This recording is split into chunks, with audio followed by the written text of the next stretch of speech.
사람의 특징 중에 하나가 뭐냐면 그렇게 결혼을 선호하지 않는다고 합니다. 결혼을 한다 하더라도 자녀를 낳지 않겠다는 세대가 되었습니다. 우리가 과거에 결혼을 하고 자녀를 낳았을 때에 여러분 그 기분과 혹시 감정이 지금도 기억나십니까? 아마 그 생각해 보면 이 두 가지의 반응이 상충될 것 같습니다. 처음 부모가 되면서 아이를 낳고 키운다는 것은요, 보통 힘든 일이 아닙니다. 잠도 제대로 자지 못하고요, 내가 하고 싶은 것도 제대로 하지 못해서 힘든 일이 한두 가지가 아닙니다. 그리고 이 가정에 아이가 태어나면요, 가정은 이 아이 때문에 삶의 패턴이 완전히 다 바뀝니다. 먹는 것도 바뀌고 어디 외출하는 것도 바뀌고 심지어 잠을 자는 것까지 모두가 이 아이의 중심으로 바뀝니다. 어떤 집은 아이로 인해서 집안에 있는 모든 것을 싹 다 바꿉니다. 아이가 위험할까 봐, 혹시나 이 가구 모서리에 아이가 부딪힐까 싶어서 가구까지 바꾸는 집도 있습니다. 그 아이로 인해서 온 가정 식구들의 삶의 패턴이 바뀌고 관심이 아이에게 집중됩니다. 요즘 어떤 가정들은요, 이 애완동물로 인해서 그 삶이요, 완전히 패턴이 다 바뀐다고 합니다. 이 애완동물을 혼자 두고 여행 간다는 것은 상상도 못합니다. 먹는 것도 바뀌고요, 산책하는 것도 바뀌고 모든 패턴들이 이 애완동물에게 다 맞춰집니다. 이 아이와 애완동물은 다르지만 공통점이 뭐겠습니까? 바로 생명입니다. 생명은 소중한 겁니다. 그래서 생명을 기르고 돌보기 위해서 우리는 할 수 있는 한 최선을 다합니다. 우리도 마찬가지 아니겠습니까? 우리는 자신의 육체를 위해서 참으로 많은 수고와 노력을 아끼지 않습니다. 정해진 시간에 따라 반드시 식사를 해야 되고 규칙적인 운동을 해야 합니다. 잠을 자는 시간도 어느 정도 정해놨고 몸에 좋은 음식이나 영양제를 보충하기도 합니다. 몸에 좋은 것이 있다는 소문이 나면 물불을 가지지 않고 우리 육체를 위해서 돌봅니다. 우리는 육체의 건강과 이 생명에 대해서는 이렇게 최선을 다하면서 살아가는 것이 현실입니다. 자, 그렇다면 우리는 지금 정말 진지하게 스스로에게 질문을 던져보아야 됩니다. 육체를 그렇게 소중하게 여기고 아끼면서 살아가고 있는데 나는 내 영혼을 얼마나 소중하게 생각하고 있는가? 내 영혼을 위해서 지금 내가 무엇을 하고 있는지, 정말 내가 내 영혼을 사랑하고 있는지를 생각해 보아야 됩니다. 내가 정말 내 영혼을 사랑한다라면 나는 내 영혼을 위해서 무엇을 해야 하며 어떤 노력을 해야 하겠습니까? 제가 책을 보다가 이런 내용이 있었습니다. 어느 교회에 한 의사 선생님이 계셨습니다. 근데 그 의사 선생님께서 그 병원에 간호사를 이제 전도한 겁니다. 그런데 어찌된 일인지 이 간호사가 생각보다 교회 출석을 너무 잘하는 거예요. 너무 정착도 잘하고요, 그리고 또 사람들과 교제하면서 믿음의 삶을 너무나 잘 살고 있는 겁니다. 그때부터 이 의사 선생님이요, 고민이 시작됩니다. 예전에 병원에 있을 때 그냥 막 혈기 부리고 짜증내고 화내고 내 성격대로 행동했는데 이 간호사를 전도하고 난 이후부터는 이 사람이 너무나 신경 쓰이는 거예요. 그래서 이제는 혈기도 부리지 못하고 화도 내지 못하고 짜증내지 못하고 병원에서 인자한 모습으로 직원을 대하는 것이 얼마나 어려운 일인지 철저하게 깨달았다는 겁니다.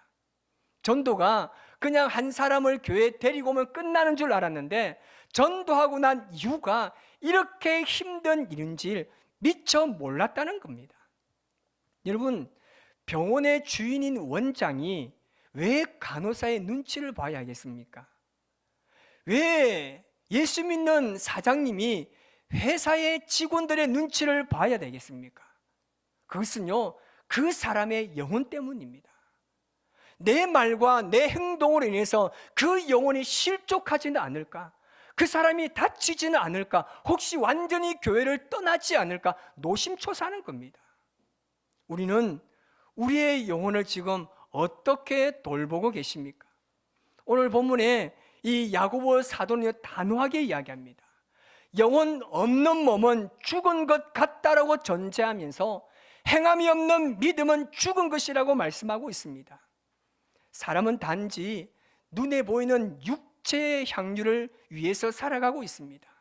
그래서 육체의 건강을 위해서 할 수 있는 한 최선을 다하고, 내가 원하는 것을 마음껏 먹고, 내가 가고 싶은 것을 마음껏 다니고, 물질만 있으면 내 삶이 안전하고 평안할 것 같아서 물질을 벌기 위해서 몸부림치며 살아갑니다. 사람들은 영혼은 보이지 않아서 그렇게 중요하게 생각하지 않습니다. 하지만 보이지 않기 때문에 중요하지 않은 것이 아니라 보이지 않기 때문에 오히려 더 중요하다는 사실입니다. 우리 여성들 한번 생각해 보십시오. 정말 소중하고 귀한 물건이 있으면 여러분 사람들의 눈에 잘 보이는 것에 두나요? 아니면 좀 감추어 두나요? 여러분의 인상은 다음과 같습니다. 중요한 게 뭐가 있을까? 여러분 물론 이것을 때로는 남에게 보이고 싶기 때문에 잘 보이는 것에 둘 수도 있지만, 정말 아끼고 소중한 물건들은 남들의 눈에 띄지 않는, 아무도 볼 수 없는 나만의 공간, 아주 깊은 곳에 숨겨둡니다. 우리의 영혼이 마찬가지입니다. 이처럼 우리의 영혼은 나무의 뿌리와 같아서 사람들의 눈에는 보이지 않습니다. 하지만 보이는 것보다 보이지 않는 것이 더 중요한 이유는 뭐냐면, 보이지 않는 그것이 그 영혼까지도, 그 육체까지도 좌우하기 때문에 그렇습니다. 그래서 야고보는 믿음이란 영혼을 지닌 몸처럼 살아 움직여야 한다고 우리에게 가르쳐주고 있는 겁니다. 우리의 삶도요, 우리의 공동체도, 우리 신앙도 영혼이 없으면 결국 죽은 것이나 마찬가지라는 겁니다. 이 말씀은 단순히 생물학적 진리를 넘어서 우리의 신앙의 본질에 대해서 지금 이야기하고 있는 겁니다.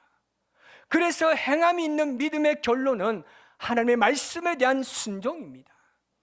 믿음이 있다고 말하면서 하나님의 말씀에 순종하지 않으면 그 영혼은 죽은 몸이나 마찬가지라는 사실입니다. 결국 내가 하나님의 말씀에 순종하지 않는 것은 내 삶이 하나님의 말씀과 연결되어 있지 않다는 겁니다.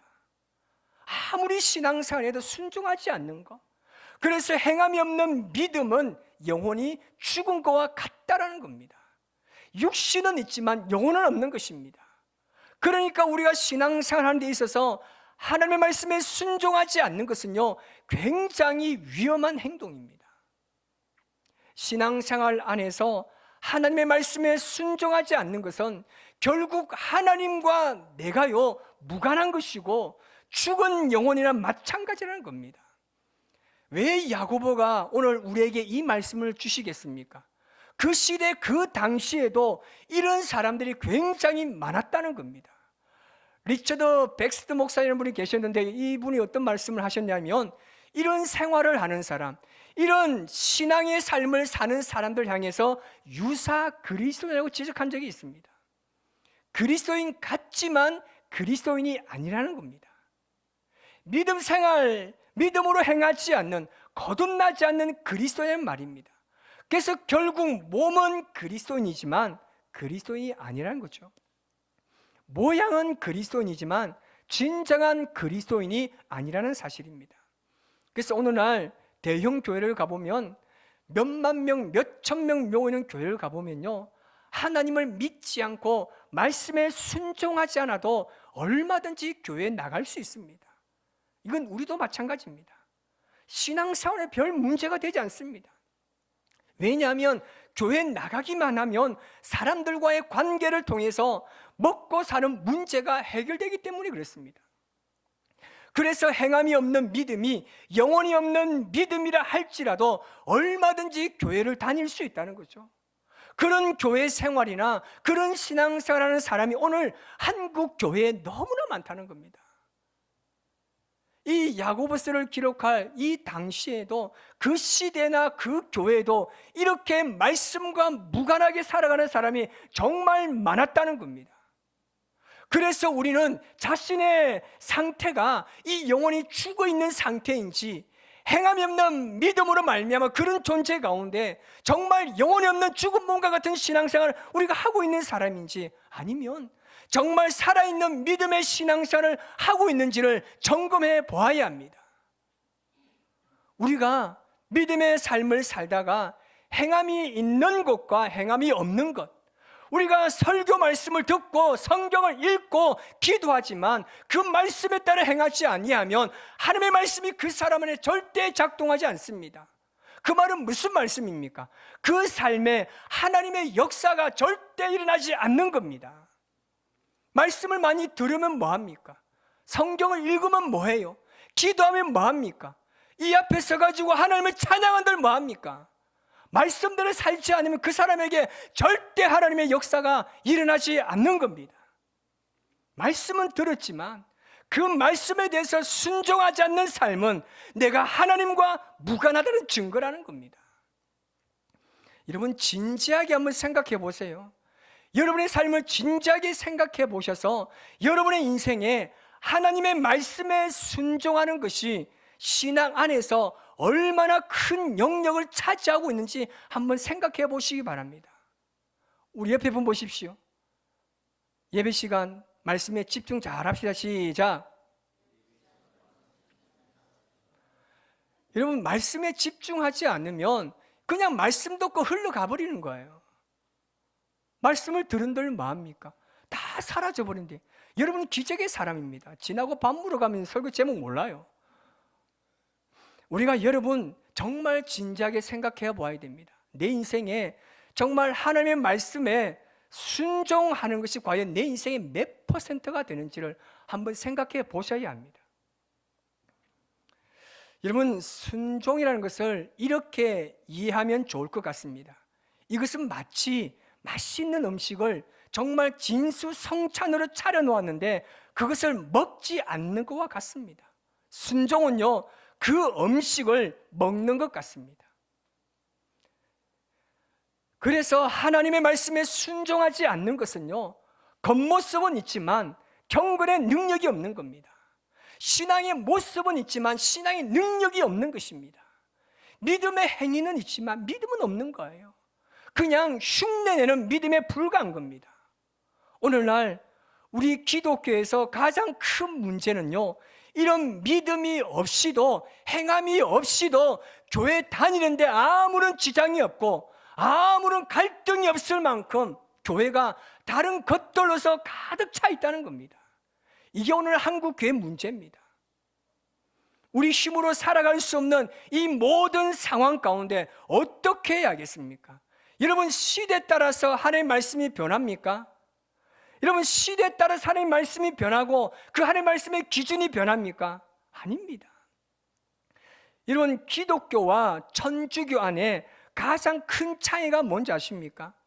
천주교 안에는요, 굉장히 이단적이고 이교도적인 요소들이 굉장히 많습니다. 그 이유가 뭐냐 하면 천주교가 그 나라에 들어가면 그 나라의 문화를 천주교 안에 그대로 끌고 옵니다. 그래서 그 문화 속에 동화되어서 복음을 전하는 것으로 선택해서 천주교가 복음 사역을 하기 때문에 그 안에 들어가 보면 이런 요소들이 굉장히 많습니다. 우리나라 천주교도 보면요, 어떻습니까? 제사 지냅니다. 술과 담배요, 신부들도 다 하고 다닙니다. 그 문화를 그대로 수용하기 때문에 접근성이 굉장히 용이합니다. 제가 군에 갔을 때 논산훈련소에서 훈련을 받았습니다. 제가 그때 어딜 갔느냐 하면요, 종교 시간이 있습니다. 제가 천주교를 갔습니다. 왜 갔느냐 하면 기독교에 가면요, 정말 너무나 사람이 많아요. 너무나 많이 모이다 보니까 기독교는 초코파이 1개 줍니다. 근데 천주교 가면 초코파이를 2개 줘요. 그래서 제가 천주 갔습니다. 불교 가면요, 초코파이 하나, 사고 하나 줬습니다. 그게 때에 따라서 뭐 피자도 준다 하더라고요. 그런데 좀 마음이 그래가지고 불교는 가지 못하고 천주교 갔는데요, 미사를 드리고 나면요, 그 성당 앞에는 완전히 주의 영으로 구름 기둥이 얼마나 많은지 모릅니다. 훈련병들이 마당에 싹 다 모여가지고요, 전부 그 성당 앞에서 담배를 다 태우는 겁니다. 얼마나 구름이 빽빽한지요. 근데 더 충격적인 게 뭐냐면, 이 신부님이 미사를 드린 분이 나오면서 담배 하나 줘봐라는 거예요. 근데 그분이 제 앞에서 담배를 태우는데요, 2개 연속을 피는데 그 빨아들임과 내뱉음의 그 은사가요, 얼마나 충만한지 이 말로 다 할 수 없는 거예요. 여러분, 우리 기독교는요, 우리 시대와 문화와 나라와 이 모든 것을 초월하여서 하나님의 말씀임을 믿기 때문에 절대 그 문화와 타협하지 않습니다. 환경과 타협하지 않습니다. 왜 기독교가 포괄적 차별금지법에 대해서 그렇게 길을 쓰면서 반대합니까? 그 안에 역차별이 있고 역평등이 있고 그 안에 정말 주님이 싫어하시는 요소들이 너무나 많은 거예요. 여러분, 우리는요, 다른 거 없습니다. 하나님의 말씀 가운데 나아갈 뿐입니다. 그런데 오늘날 문제가 뭐냐면요, 교회가 세상 안에 들어가야 하는데 여러분, 세상이 교회 안에 들어온 것이 문제라는 겁니다. 그래서 세상의 방법과 상식을 교회에 통용화시켜서 우리가 말씀에 순종하지 않아도 갈등 없이, 말씀대로 행하지 않아도 고민이 없고, 교회 나가서 성도들과 만나고 교제하고 서로 위로받고, 내가 어려우면 그 힘든 순간에 누군가 붙잡아 주기 때문에 그것이 내게 힘이 되고 그것만으로 내가 위로받고 살 수 있기 때문에, 그래서 갈등 없이 신앙생활 할 수 있는 거예요. 노래를 좋아하는 사람은 교회 나와가지고요, 그 찬양단에 서가지고 찬양하면서, 또 뭐 축구 좋아하는 사람, 여러 좋아하는 사람 모여가지고 자신의 취미 생활을 마음껏 하기 때문에 이제 교회가요, 그런 곳이 되고 말았습니다.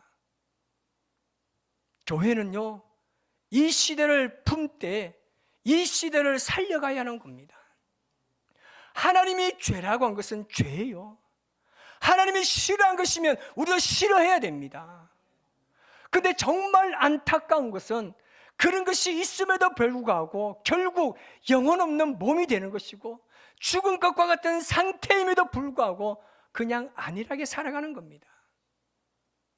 이것이 말씀에 순종하지 않는 오늘 우리 모습입니다.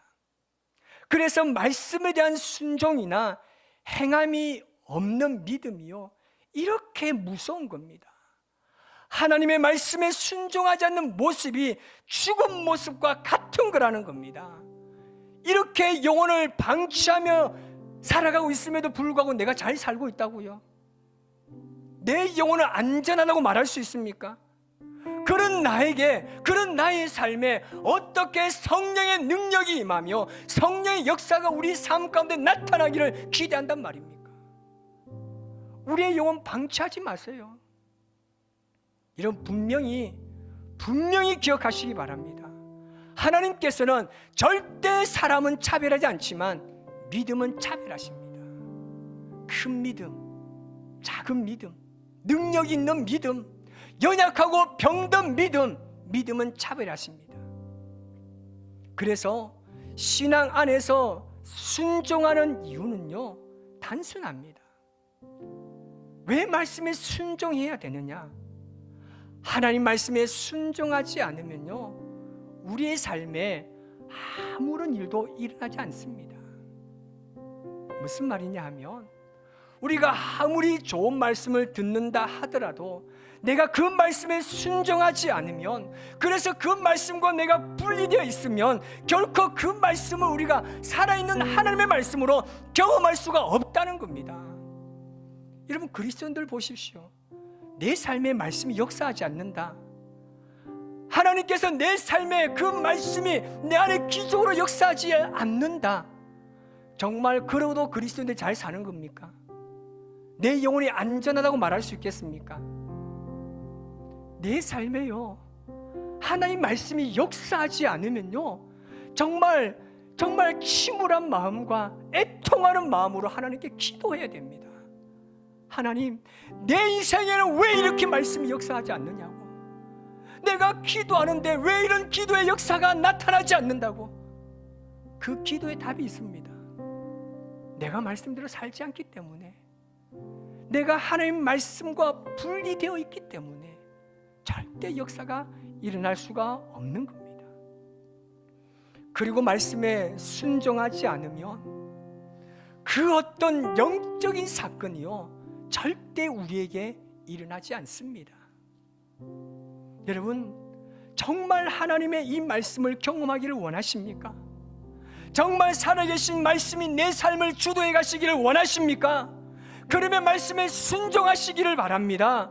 그것이 내 영혼을 소중하게 여기고 내 영혼을 그 누구보다 귀하게 여긴 태도입니다. 보이지 않는 영혼을 아끼고 소중하게 여기고 사랑하는 자는요 말씀 앞에 순종하는 자입니다. 그런 의미에서 성경은요 우리에게 단순히 지식을 전달해 주는 책이 아닙니다. 우리로 하여금 이 말씀대로 살아가도록 주신 말씀인 줄 믿습니다. 그리고 그 말씀을 우리의 삶에 채워가야 하는 것입니다. 이것이 우리의 영혼을 살아있는 영혼으로, 죽은 믿음이 아니라 살아있는 믿음으로 승화시킬 줄 믿습니다. 이것이 성령의 능력을 의지하는 성령의 임재 속에 살아가는 자들의 모습인 줄 믿습니다. 이번 한 주간 여러분 어떻게 살아가시겠습니까? 말씀에 순종하는 게 과연 무엇인가? 내 영혼을 정말 안전하게 보존하는 게 과연 무엇일까? 나는 내 영혼을 위해서 지금까지 무엇을 하고 있는가? 깊이 스스로에게 질문하는 한 주간이 되시기를 바랍니다. 그리고 그 속에 주님께서 말씀하시는 해답을 가지고 주님의 말씀과 연결된 삶, 주님의 말씀이 내 삶의 통로가 되어서 수많은 사람들에게 이 복음을 전하는 위대한 하나님의 사람이 되시기를 주님의 이름으로 축원합니다.